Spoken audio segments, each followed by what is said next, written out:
Hello students and my dear friends, I am Dr. Shalini Shukla and today is 26th of April 2021, Monday. Inspiration of the day is if your dreams don't scare you, they are too small. So always have big dreams. In today's discussion, we are going to cover these articles. So let's start with article number 1 given on page number 1. US vows support to India for COVID fight. United States of America ने Sunday को pledge किया है कि they are going to help the India by deploying additional support amid the rising कोविड-19 cases into India, जिसकी वजह से India में एक हैवॉक क्रिएट हो रहा है। तो यूएस गवर्नमेंट का सडनली ये ओपिनियन आया है, ये सपोर्ट आया है कि they are actually working closely with India to help the Indian government to actually fight this battle with कोविड-19। अब क्वेश्चन ये राइज होता है कि सडनली यूएस गवर्नमेंट को ऐसा क्या हो गया कि जो अभी तक इंडिया की वैक्सीन मैन्युफैक्चरिंग के लिए एसेंशियल कमोडिटी या एक्टिव फार्मास्यूटिकल इंग्रेडिएंट को सप्लाई करने को, इंपोर्ट करने को तैयार नहीं थे। सडनली बाइडेन गवर्नमेंट को ऐसा क्या हो गया कि वो इंडिया को हेल्प करने के लिए प्लेज करने लगे। तो अगर हम इसको थोड़ा सा जियो पॉलिटिकल पॉइंट ऑफ व्यू से समझें तो हम ज़्यादा बेटर समझ पाएंगे। Basically this announcement from Biden government came amid the intense pressure from various quarters. What are those quarters? Including the US Chamber of Commerce, lawmakers, and more importantly, Indian Americans. Now why US Chamber of Commerce, lawmakers, and Indian governments are actually pressurizing the Biden government to help the India? अब इसको one by one समझते हैं। Basically अगर हम देखें तो India में जो यूएस कंपनीज़ हैं, अमेरिकन कंपनीज़, उनका बहुत ज़्यादा इन्वेस्टमेंट है या बहुत ज़्यादा अच्छी मार्केट है इंडिया में उनकी। अगर इंडिया की इकोनॉमी कोविड-19 की वजह से डोलरम की सिचुएशन में या रिसेशन की सिचुएशन में जाती है, जैसे कि प्रीवियस वेव में गई थी, तो उससे जो अमेरिकन कंपनीज़ हैं, जो अमेरिकन एमएनसीज़ हैं, उनको बहुत ज़्यादा नुकसान होगा। तो डेफिनेटली अमेरिकन जो कंपनीज़ हैं, जो अमेरिकन जियांट्स हैं, टेक्नोलॉजी कंपनीज़ हो या किसी भी तरह की कंपनी जो कि इंडिया में एक्चुअली वर्क कर रही हैं, जिनका इंडिया में इन्वेस्टमेंट है या जिनका इंडियन मार्केट में बहुत अच्छा शेयर है, they never want India to और Indian economy to go into the recessionary path. तो इसीलिए जो यूएस चैम्बर ऑफ कॉमर्स है, जो डिफरेंट रिप्रेजेंटेटिव्स हैं इंडस्ट्रीज़ के, उन्होंने बाइडेन गवर्नमेंट पर प्रेशराइज़ किया है कि वो पॉसिबल हेल्प करें इंडिया को, जिससे कि इंडियन इकोनॉमी कोविड-19 के वजह से रिसेशन की सिचुएशन में ना जाए और जो अमेरिकन एमएनसीज़ हैं उनको नुकसान ना हो, उनका जो इन्वेस्टमेंट है इंडिया में, जो उनका मार्केट है इंडिया में, वो बेकार ना हो जाए।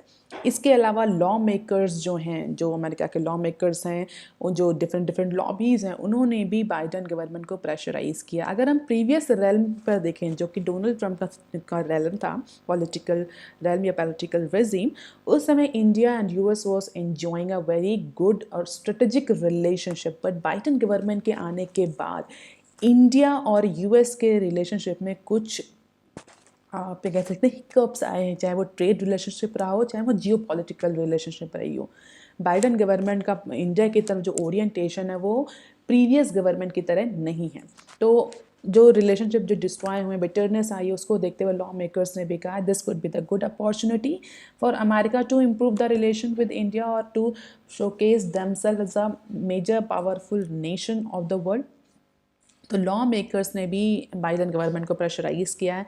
अपार्ट फ्रॉम इट जो सबसे इम्पॉर्टेंट ग्रुप है दैट इज़ इंडियन अमेरिकन, जो बेसिकली अमेरिका में बहुत इम्पॉर्टेंट वोट बैंक है, उन्होंने भी बाइडेन गवर्नमेंट को प्रेशराइज किया है कि बाइडेन गवर्नमेंट इंडिया की पॉसिबल हेल्प करें। इस सारे प्रेशर के बीच में बाइडेन गवर्नमेंट ने डिसाइड किया है कि वो इंडिया को एस्ट्राजेनेका और जो अदर कोविड-19 वैक्सीन हैं वो और जो लाइफ थ्रेटनिंग मेडिकल सप्लाईज हैं इंडिया को सप्लाई करेंगे ड्यूरिंग दिस पीरियड। और जैसे ही बाइडेन गवर्नमेंट का ये अनाउंसमेंट आया तो ट्विटर हैंडल्स की अगर हम देखें तो ट्विटर हैंडल्स जो यूएस सेक्रेटरी ऑफ स्टेट हैं या जो यूएस नेशनल सिक्योरिटी एडवाइज़र हैं, उन्होंने इमीडिएटली ट्वीट किया और उन्होंने कहा they are working very closely with Indian governments and our partners in Indian government. और वो हेल्प करेंगे इंडिया को, ज़्यादा सप्लाई से करके इंडिया को सपोर्ट करेंगे, जैसे कि इंडिया कोविड-19 का जो बैटल है वो इफ़ेक्टिवली फॉट कर ले और इकोनॉमी को रिकवर कर ले। तो हम ये कह सकते हैं because of the intense pressure, actually Biden government has finally announced this that they are going to deploy additional support to India। और ऐसा सिर्फ यूएस से ही नहीं आया, अगर हम बहुत सारे कंट्रीज़ को देखें तो ऐसा अनाउंसमेंट आ रहा है कि they are actually ready to help with India, चाहे वो ऑस्ट्रेलिया हो चाहे वो अदर फ्रेंडली नेशंस हो, they all are ready to help with India. Even China तक ने ये कहा है कि China is ready to supply the medical grade oxygen to India, but China ने ये भी पॉइंट आउट किया कि इंडिया चाइना से हेल्प चाहता ही नहीं, India is looking for someone else but where China is ready to help in India. तो कई सारे ऐसे अनाउंसमेंट या ऐसे व्यूज़ डिफरेंट कंट्रीज से आ रहे हैं that they are actually ready to help India. Let's see how India will actually fight from this कोविड-19 वैक्सीन शॉर्टेज और ऑक्सीजन शॉर्टेज। अब देख लेते हैं article number 2 given on page number 4। Centre में not weigh in on the essential debate. Centre government ने बहुत अच्छे से क्लैरिफाई कर दिया है कि फ़िलहाल के लिए सेंटर गवर्नमेंट कोई भी इंटरवेंशन नहीं कर रही। Centre government is not going to step into this categorisation और डेफिनेशन ऑफ इसेंशियल और नॉन इसेंशियल कमोडिटी। जब से इंडिया में कोविड-19 का स्प्रेड हुआ, इवन फर्स्ट वेव से ही इंडस्ट्री जो एसोसिएशन हैं, बहुत सारे इंडस्ट्री रिप्रेजेंटेटिव बॉडीज़ हैं, they are continuously requesting governments that there should be the clear demarcation between the essential and non essential commodities, there should be the revision of essential and non essential commodities. Apart from it number of other industry like home appliances या जो other commodity computer जो बनाने वाली IT firms जो हैं, उन्होंने भी demand की कि उनके जो कमोडिटीज़ हैं उनको इसेंशियल आइटम्स की लिस्ट में डाला जाए। अब सबसे पहला क्वेश्चन ये होता है कि Y number of industry association और sectors are actually demanding for this revision of essential और नॉन एसेंशियल कमोडिटीज़। क्या होगा इससे और क्यों हर इंडस्ट्री ये चाह रही है कि उसकी कमोडिटी को इसेंशियल कमोडिटीज़ की लिस्ट में डाला जाए। हालांकि सेंटर गवर्नमेंट ने बहुत क्लियर कर दिया है कि centre government is actually not going to step into this classification. they allow or they let the respective state government to take a call on this categorization of essential or non-essential good। तो central government ने state government पर honours डाल दिया है, responsibility डाल दी है कि वो चाहें तो क्लासीफाई करें। सेंट्रल गवर्नमेंट फ़िलहाल के लिए इस क्लासिफिकेशन पर कोई भी इंटरवेंशन नहीं करेगी।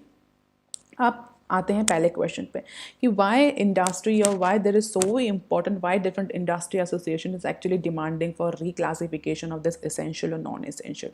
अगर आपको याद हो तो कोविड-19 की जब फर्स्ट वेव इंडिया में हिट हुई थी उस समय सैनिटाइज़र के प्राइसेस बहुत ज़्यादा बढ़ गए थे। क्यों? क्योंकि सडनली मार्केट में सैनिटाइज़र की डिमांड बहुत बढ़ गई थी, जिसके कारण जो डिस्ट्रीब्यूटर, मैन्युफैक्चरर, होलसेलर, शॉपकीपर्स थे, उन्होंने एब नॉर्मल प्रॉफिट अर्न करने के लिए बहुत ज़्यादा सैनिटाइज़र के प्राइसेस बढ़ा देते। छोटी छोटी शीशी 200 ml की शीशी जो थी वो 500-600 रुपए तक भी बिक रही थी।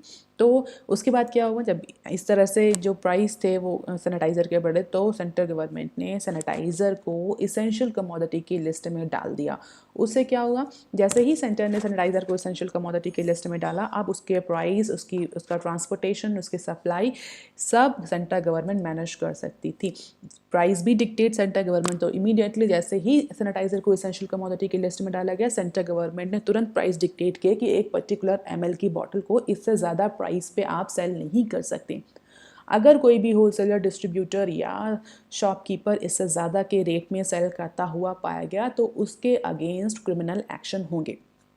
तो जो भी ऐसी कमोडिटीज़ हैं जो कि इसेंशियल कमोडिटी की लिस्ट में आती हैं, एसेंशियल्स की लिस्ट में आती हैं, उनके प्राइस को, उनके ट्रांसपोर्टेशन को गवर्नमेंट ईजिली रेगुलेट कर सकती है। उसके एक प्राइस कोटा सेट होता है, उससे ज़्यादा वो प्राइस नहीं हो सकता क्योंकि वो कमोडिटी लाइफ के लिए इसेंशियल होती है, इंडिविजुअल की कॉमन लाइफ के लिए इसेंशियल होती है। अपार्ट फ्रॉम इट, जब भी लॉकडाउन होते हैं, किसी भी तरह का रिस्ट्रिक्शन होता है तो उस कमोडिटी के या उन कमोडिटीज़ के ट्रांसपोर्टेशन पर कोई भी रिस्ट्रिक्शन नहीं लगता, वो फ्रीली मूव कर सकते हैं, उनके ट्रांसपोर्टेशन फ्रीली हो सकता है, कोई भी रिस्ट्रिक्शन उन पर नहीं लगाया जाएगा, चाहे किसी भी स्टेट में कैसा भी लॉकडाउन हो। अगर आपको याद हो, जब लॉकडाउन हुआ था पिछले फर्स्ट वेव में, तो जितने भी इसेंशियल कमोडिटीज़ हैं उनका ट्रांसपोर्टेशन ईजिली चल रहा था, ईजिली हो रहा था। तो इसलिए भी जो इंडस्ट्री एसोसिएशन है वो चाहते हैं कि उनकी कमोडिटी को इसेंशियल्स की लिस्ट में डाला जाए, जिससे कि उनका ट्रांसपोर्टेशन या उनकी डिमांड मार्केट में बनी रहे। हालांकि स्टेट गवर्नमेंट ने क्लियरली अभी इस चीज़ पर कोई भी अपना ओपिनियन नहीं दिया है, but central government is not going to actually step into this. Senior government official said that right now central government's priority is to ensure the supplies to micro containment zones. Delivery of non-essential items may have to wait until the second wave peaks. तो यही होता है, जो non essential commodities है उनकी delivery पर, उनके price पर ऐसा गवर्नमेंट का कोई रिस्ट्रिक्शन नहीं होता, लेकिन उनके ट्रांसपोर्टेशन पर स्टेट बाय स्टेट उनका जो इंट्रा स्टेट जो उनका ट्रांसपोर्टेशन होता है उसको लेकर के कई सारे रिस्ट्रिक्शंस होते हैं। नॉन एसेंशियल कमोडिटीज़ हैं, अगर उनका ट्रांसपोर्टेशन हो रहा है और किसी भी स्टेट में लॉकडाउन है तो गवर्नमेंट उसको रोक सकती है, बट एसेंशियल कमोडिटीज़ का जो मूवमेंट है वो चलता रहता है। इसीलिए कई बार जो होम अप्लाइंसेस हैं, कंप्यूटर फर्म्स हैं, दे एक्चुअली डिमांड की कंप्यूटर, लैपटॉप्स, वायर्स, केबल्स और होम अप्लाइंसेस, इनको एसेंशियल कमोडिटीज़ की लिस्ट में डाल देना चाहिए, क्योंकि as per the current standard of living all these equipments and items are essential for individual lives। लेकिन सेंट्रल गवर्नमेंट बहुत क्लियर है कि अभी जो फोकस है उनका वो उनका है कि एसेंशियल सप्लाईज़ को कंटेनमेंट जोन तक पहुंचाया जाए। इंडिविजुअल जो कॉमन सिटीजन है वो प्रॉपरली अपनी लाइफ कोविड-19 के ड्यूरेशन में स्पेंड करें। अभी फ़िलहाल के लिए सेंटर इस सब पचड़े में नहीं पड़ना चाहती। हालांकि सेंटर ने ये इंडिकेट करा कि स्टेट गवर्नमेंट चाहें तो वो कर सकती हैं। द सेंटर में step when cases started declining, जब केस डिक्लाइन होने लगेंगे देन सेंटर में re look into this matter and allowing the e commerce companies to deliver the non essential items. And for the time being the department for promotion of industry and internal trade will not step in and leave it on the state to make their own rules on delivery। Definitely non essential जो commodities हैं, अगर उनकी delivery पर restrictions हैं, क्योंकि government की priority अभी essentials पर ज़्यादा है, तो डिलीवरी पर रिस्ट्रिक्शंस है, डिमांड उनकी हॉल्ट कर रही है, डिमांड हॉल्ट कर रही है तो बिजनेस हॉल्ट कर रहा है। That is why every industry association और एवरी इंडस्ट्री इज़ डिमांडिंग कि उनके आइटम को, उनके प्रोडक्ट को एसेंशियल्स की कैटेगरी में डाल दिया जाए, जिससे कि उसकी डिलीवरी और ट्रांसपोर्टेशन स्मूथली कर पाएँ। हालांकि अभी फ़िलहाल के लिए कोई भी स्टेट इस पर अभी कोई डिसीजन नहीं लेने जा रहा है, और जो भी स्टेट हैं, चाहे वो महाराष्ट्र हो, दिल्ली हो, झारखंड हो, they all are actually busy in imposing the curfew and controlling the rising कोविड-19 cases। So these are the little updates on COVID that Italy and Germany imposed the travel ban from India। और Italy ही Germany नहीं बहुत सारे other countries ने भी India में travel ban कर दिया है फ़िलहाल के लिए। और स्टेट्स अपने हर स्टेट, चाहे वो राजस्थान, महाराष्ट्र, दिल्ली, कर्नाटका, केरला हो, they all are adopting their own strategy, their own policies or plans to actually tackle this COVID-19 battle। So Rajasthan and Maharashtra to vaccinate all above 18 for free. तो राजस्थान और महाराष्ट्र ने फ्री कर दिया है कोविड-19 का वैक्सीनेशन। हालांकि कई सारे जो स्टेट्स हैं वो अभी भी जो वैक्सीन मैन्युफैक्चरर्स हैं उनसे प्राइस नेगोशिएट कर रहे हैं कि स्टेट्स को स्टेट गवर्नमेंट जो है वो कितने प्राइस पर उनको कोवैक्सीन या कोविशील्ड अवेलेबल होगी। India fastest in the world to administer 140 million COVID vaccine. अगर हम कोविड वैक्सीनेशन की बात करें, इनॉक्यूलेशन की बात करें, तो इंडिया जो है वो फर्स्ट रहा है, सबसे फास्टेस्ट रहा है, लेकिन because of population we are not able to actually cover the complete population, और we are not actually achieve the complete immunisation, और जिसकी वजह से कोविड के केसेस जो हैवॉक क्रिएट हुआ है कंट्री में वो क्रिएट हुआ है। कई सारे स्टेट्स ने नाइट कर्फ्यू भी लगाया है, कई सारे स्टेट्स ने फुल कर्फ्यू भी लगा दिया है, कंप्लीट बैन लगा दिया है ट्रैवल पर। इस तरह के कई सारे अब डिफरेंट जो स्टेट गवर्नमेंट है वो अपने अपने स्टेट के अकॉर्डिंग डिसीजन ले रहे हैं। और डेफिनेटली जो इसेंशियल्स हैं उनकी उनकी डिलीवरी, उनका ट्रांसपोर्टेशन पहले इंश्योर किया जा रहा है। जो नॉन इसेंशियल्स हैं उनको वेट पर लगा दिया गया है। गवर्नमेंट का कहना है कि वेट करो जब तक कि सेकेंड कोविड की जो है वो पीक पर नहीं पहुंच जाती और केसेस डिक्रीज होना शुरू नहीं होते, तब तक कि आपको वेट करना पड़ेगा। हालांकि e commerce companies, home appliances, computer firms, they all are demanding to listed themselves as a essentials, but फिलहाल के लिए government is not going to take any decision. आप देख लेते हैं article number 3 given on page number 6। New loan scheme has little impact on discom dues. Distribution companies जो थी, electricity distribution companies, और चाहे वो मैन्युफैक्चरिंग कम जेनकॉम्स हो चाहे वो डिस्कॉम्स हो, दोनों की ही situation last couple of year से अगर हम देखें द फाइनेंशियल सिचुएशन बहुत ज़्यादा अच्छी नहीं। इवन डिस्कॉम जो है वो बहुत ज़्यादा लोन में थी और कई बार गवर्नमेंट ने डिस्कॉम्स को की सिचुएशन को, फाइनेंशियल कंडीशन को इम्प्रूव करने के लिए कई सारी पॉलिसीज़ लाई हैं। Even almost a year after one special loan scheme was launched, state owned power distribution companies that is had actually have a very little impact on clearance of dues। अगर आपको याद हो तो आत्मनिर्भर भारत के तहत गवर्नमेंट ने एक स्पेशल लोन स्कीम लाई थी, स्पेशली जो स्टेट ओन डिस्कॉम कंपनीज हैं उनके लिए, जिससे कि वो लोन लेकर के अपने प्रीवियस ड्यूज़ जो उन पे बहुत ज़्यादा ड्यूज़ हैं उसको क्लियर कर सकें।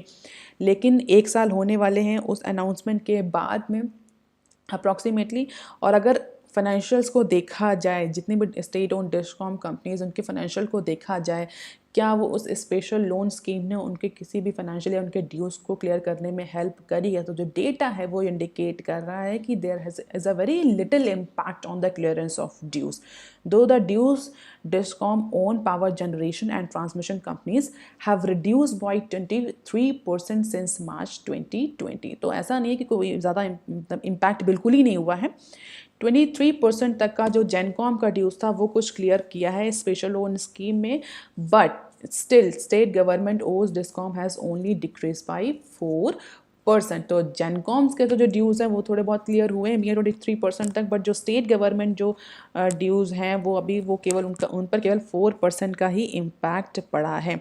तो अगर हम ये देखें कि जेनकॉम और जो receivable from state government for subsidy and bills हैं उस पर क्या फ़र्क पड़ा है, कितना इम्पैक्ट रहा है, जो बुक्स हैं फाइनेंशियल्स, जो की फाइनेंशियल हैं डिस्कॉम्स के, वो कितने इम्प्रूव हुए हैं।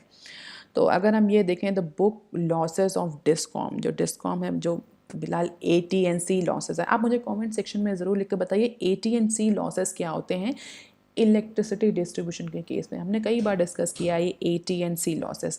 तो अगर हम AT&C लॉसेस की बात करें तो पिछले साल फाइनेंशियल ईयर 20 के कंपैरिजन में 21 में ये इंक्रीज़ हुआ है, परसेंटेज के टर्म्स में it is increased, although receivable from state government for subsidy and bills has reduced by minus 3.98%। so state government के जो dues हैं वो 4% तक actually reduce हुए हैं, और अगर जो जेनकॉम के ड्यूज़ हैं उनमें 23% का रिडक्शन देखा गया है by this special loan scheme. लेकिन अभी भी जो स्टेट्स हैं they actually own 1.13 trillion as of March 31 in subsidy and payments for power they buy for their department. States अभी भी जो स्टेट गवर्नमेंट हैं वो उन पर अभी भी 1.13% का ड्यूज़ है। तो बहुत ज़्यादा इम्पैक्ट देखने को तो नहीं मिला है। जो भी आत्मनिर्भर भारत के अंदर जो भी लोन पैकेज अनाउंस किया गया था डिस्कॉम के लिए, ऐसा कहा गया था कि डिस्कॉम पर जो ड्यूज़ हैं वो सब क्लियर होंगे और जो AT लॉसेस हैं वो भी रिड्यूस होंगे, बट ऐसा कुछ भी देखने को नहीं मिला है। In fact the dues were higher at the end of June than 1.13 trillion reported as of March 31, 2020। तो अभी भी डिस्कॉम कंपनीज जो हैं वो अभी भी डिस्ट्रेस की सिचुएशन में हैं। बहुत सारे जो स्कीम्स आई हैं they are actually not helping the state own discom companies. उनका अपना अलग इशूज़ है जेनकॉम्स का, that we are not going to discuss here. अब देख लेते हैं some other news clips. Big groups plan O2 shortage transport. तो जितने भी बड़ी कंपनीज हैं they are actually helping the government to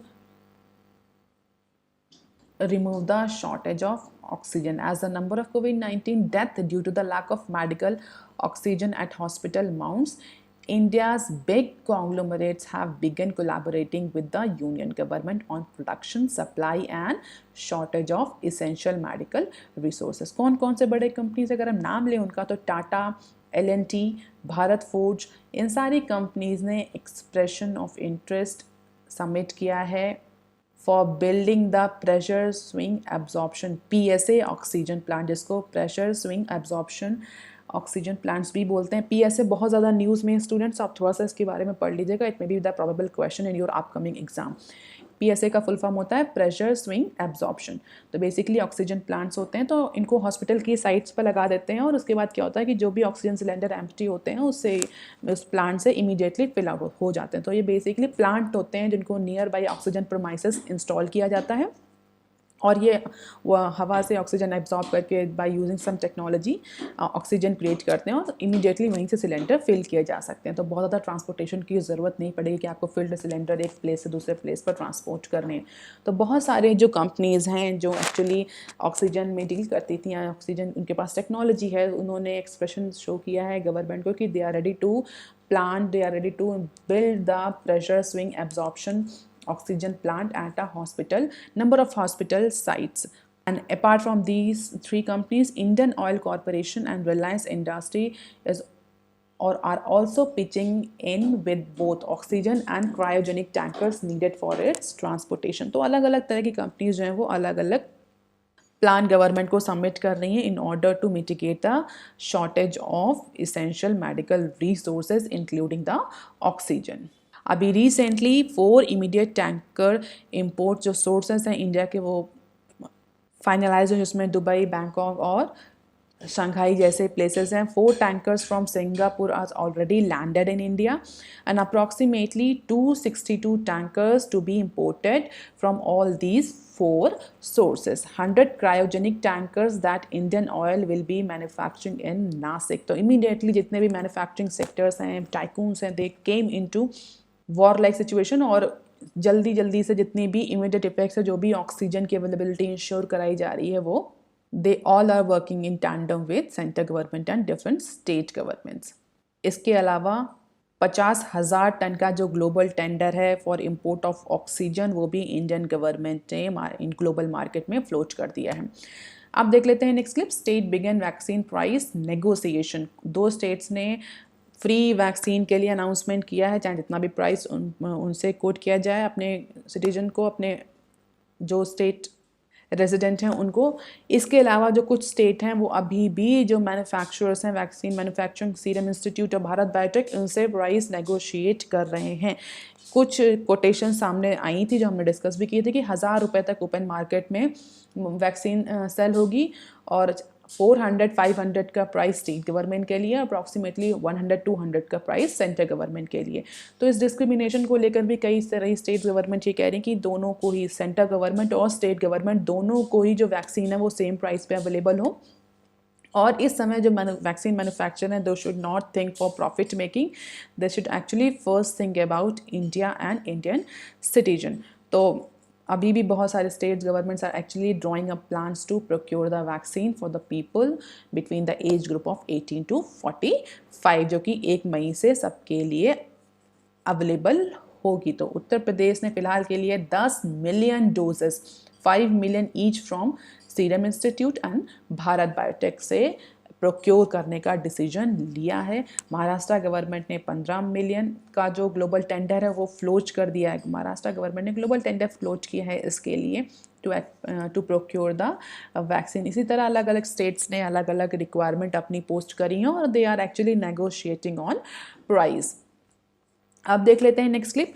एमिड Covid export come as a saviour for India. बहुत सारे जो एक्सपर्ट्स हैं उनका ये कहना है कि जैसे कि कोविड-19 केसेस बढ़ रहे हैं, सो अलार्मिंग राइज इन कोविड-19 infection in recent week and partial lockdown and restriction in too many part of the economy have definitely going to increase the uncertainty regarding the pace of economic revival. जो economic recovery हो रही थी उसको लेकर के फिर कैसे question mark बन रहा है कि जिस तरह से इंडियन इकोनॉमी में केस बढ़ रहे हैं, क्या रिकवरी की वही बात रहेगी।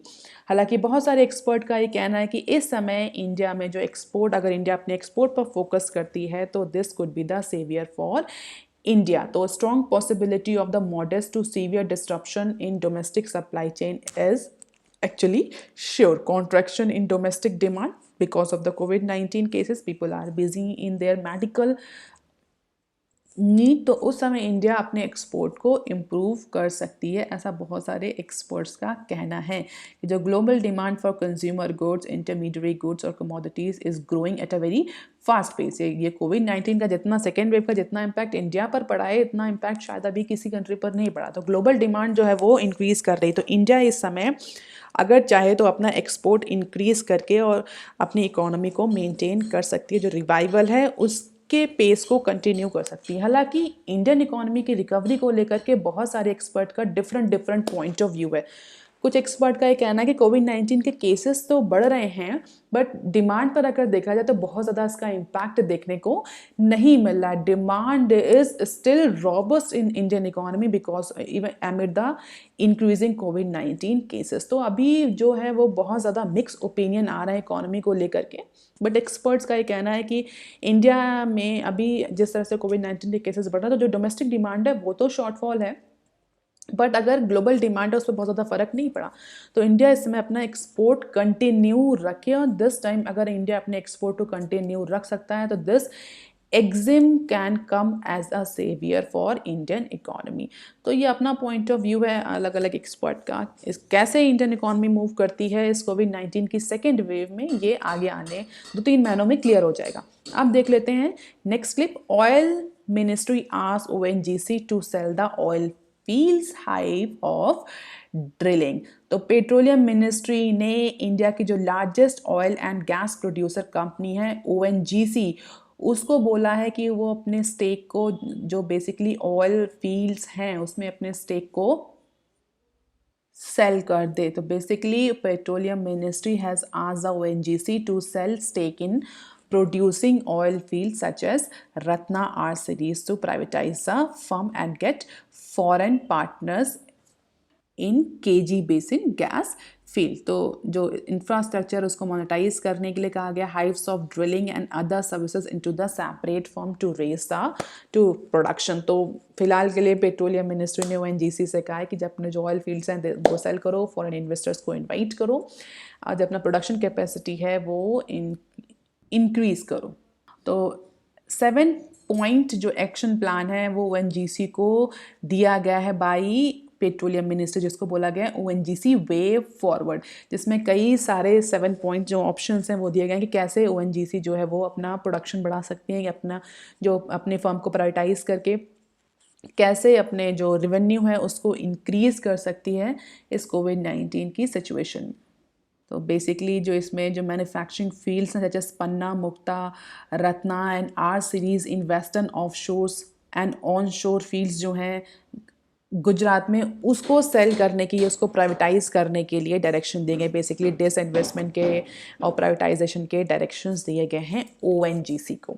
लेट्स सी कि इस थर्ड अटैम्प्ट में जिसमें मिनिस्टर ने कोशिश करी ओएनजीसी को फिर से प्राइवेटाइज करने की, इसका क्या एक्चुअली रिजल्ट आता है।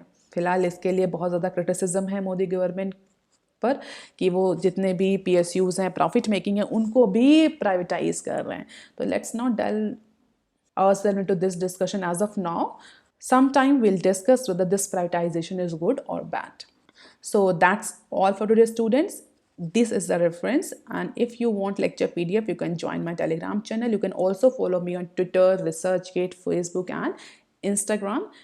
And if you have any query and suggestion, please write on comment section below. Like, share and subscribe. Thank you.